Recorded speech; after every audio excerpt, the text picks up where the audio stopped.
오늘 하나님의 말씀은 전도서 8장 1절에서 8절까지 말씀입니다.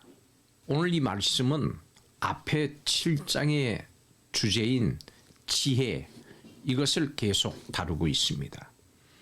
특히 오늘 말씀의 주제는 왕 앞에서 합당한 행동, 이렇게 이야기합니다.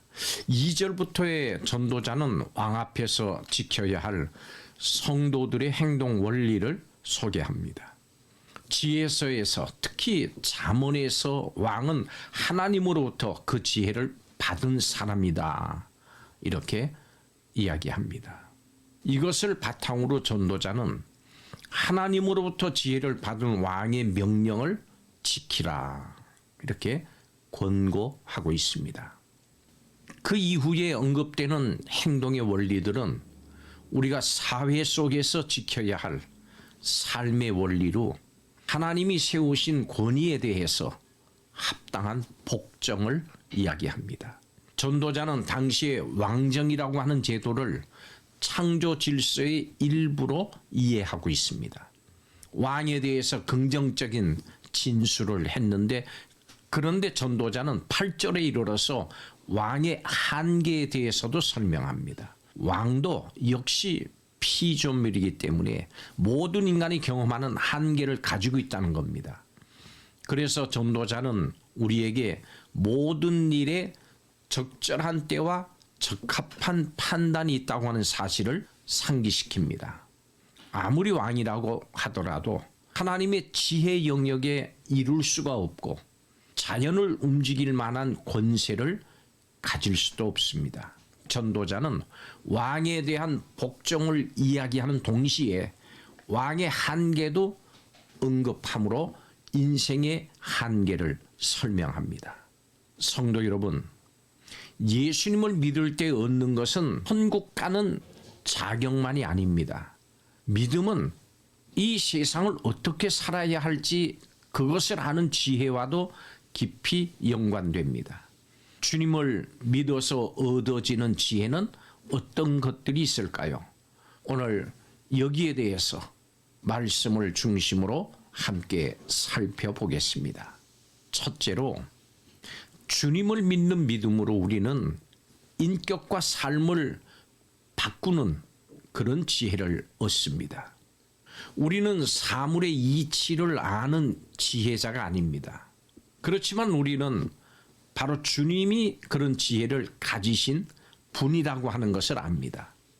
우리에게는 지혜가 없지만 주님께는 지혜가 있습니다. 그래서 주님께 지혜를 배워야 됩니다. 그렇지만 단순히 몇 가지 지식을 얻는다고 해서 그것이 지혜를 배운 것은 아닙니다. 닮아가면서 인격과 삶의 방향을 바꾸는 것이 지혜를 얻은 사람들의 모습입니다. 우리는 오직 주님께만 있는 이 지혜를 사모해야 합니다. 주님께만 있는 그 풍성한 지혜로 날마다 인격과 삶이 변화되는 삶을 살아야 됩니다. 범사에 주님에게까지 자라야 합니다. 삶의 지혜를 얻기 위해서 주님께 힘써 배우시기 바랍니다. 주님으로부터 오는 삶의 지혜를 배우기 위해서 그러면 어떻게 해야 할까요? 많은 사람들이 자신의 지혜 없음을 감추려고 합니다. 그런데 이런 태도로는 지혜를 얻을 수 없습니다. 삶의 방향과 인격을 변화시키는 온전한 지혜가 우리에게는 있지 않다고 하는 것을 인정하는, 그것이 지혜를 얻는 시작점입니다. 우리에게 없는 지혜가 오직 주님께 있음을 알고 주님을 통해서 배우고자 해야 됩니다. 주님께 배움으로 날마다 인격이 주님을 닮아가고 삶의 방향을 다른 사람들을 사랑하는 쪽으로 조정해야 합니다.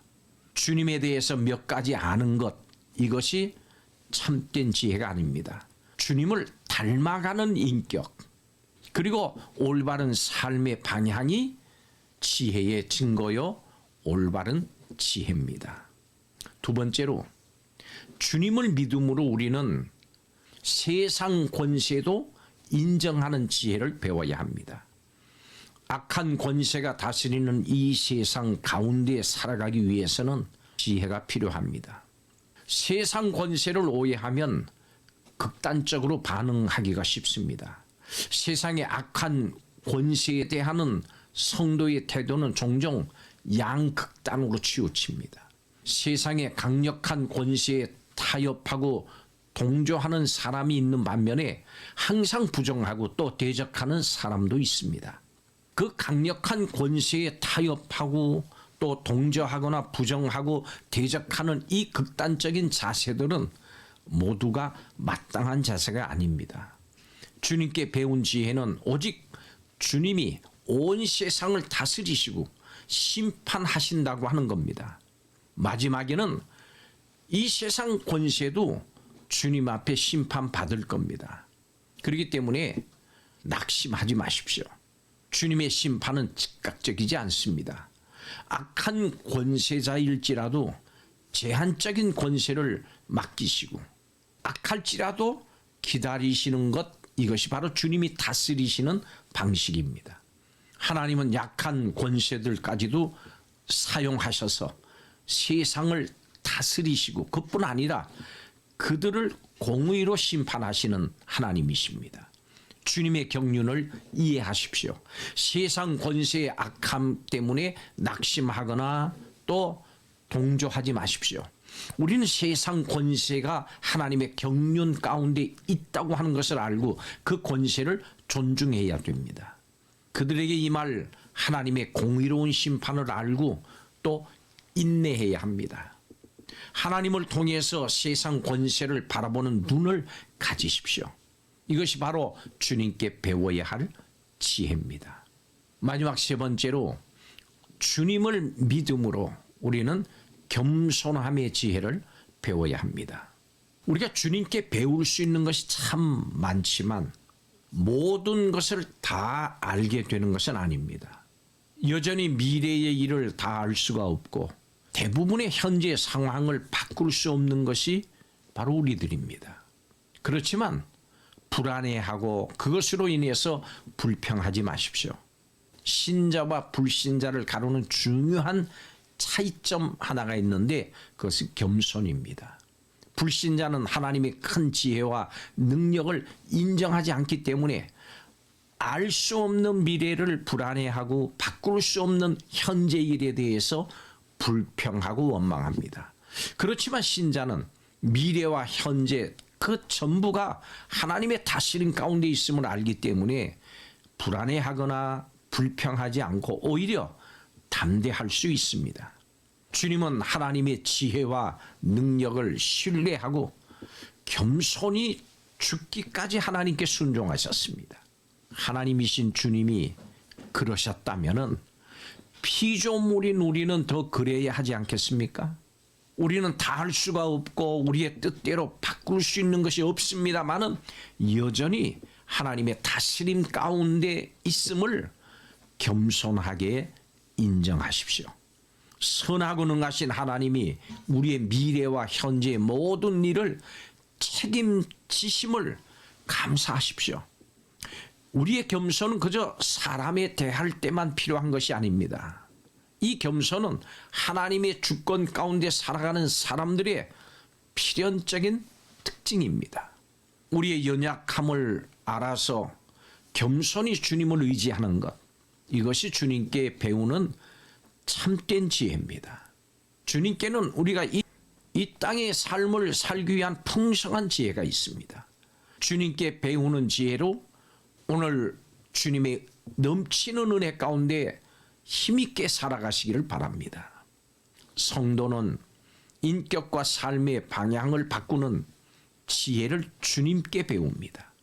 성도는 하나님의 주권과 섭리를 믿습니다. 그렇기 때문에 하나님께 세우신 세상 권세를 존중합니다.